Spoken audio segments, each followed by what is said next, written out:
நவீன தமிழ் இலக்கியத்தின் மிக சிறந்த முன்னோடி எழுத்தாளர்களுள் ஒருவரான சுந்தர ராமசாமி அவர்களின் சரித்திரத்தை இன்றைய சான்றோர் சரித்திர நிகழ்ச்சியில் நினைவு கூர்வதில் பெருமை அடைகின்றோம். சுந்தர ராமசாமி அவர்கள் 1931 ஆண்டு மே மாதம் 30 பிறந்துள்ளார். 2005 ஆண்டு அக்டோபர் மாதம் 14 இயற்கை எய்தியுள்ளார்.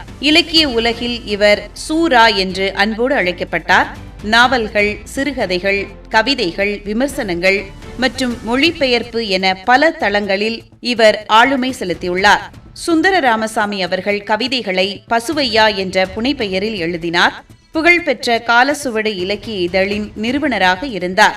நவீன தமிழ் நாவல் இலக்கியத்தில் இவரது 3 நாவல்களும் மிக முக்கியமான மைல் கற்களாக கருதப்படுகின்றன.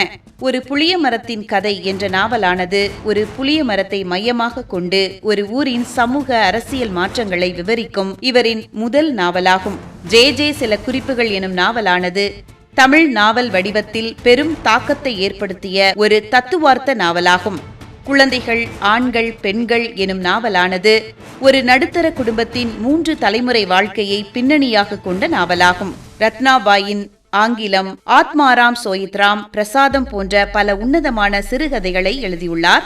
தகளி சிவசங்கர பிள்ளையின் புகழ்பெற்ற மலையாள நாவலான தோட்டியின் மகன் என்ற நூலை தமிழில் மொழிபெயர்த்தார்.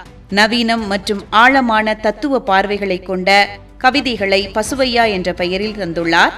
சுந்தர ராமசாமியின் நினைவாக தமிழ் மென்பொருள் மற்றும் கணினி துறையில் சாதனை படைப்போருக்கு ஆண்டுதோறும் தமிழ் கணிமைக்கான சுந்தர ராமசாமி விருது காலசுவடு அறக்கட்டளையினரால் வழங்கப்பட்டு வருகிறது. தமிழ் இலக்கியத்தின் மிக சிறந்த முன்னோடி எழுத்தாளர்களுள் ஒருவரான சுந்தர ராமசாமி அவர்களுடைய சரித்திரத்தை இன்றைய சான்றோர் சரித்திர நிகழ்ச்சியில் அறிந்து கொண்டதில் மகிழ்ச்சி அடைகின்றோம்.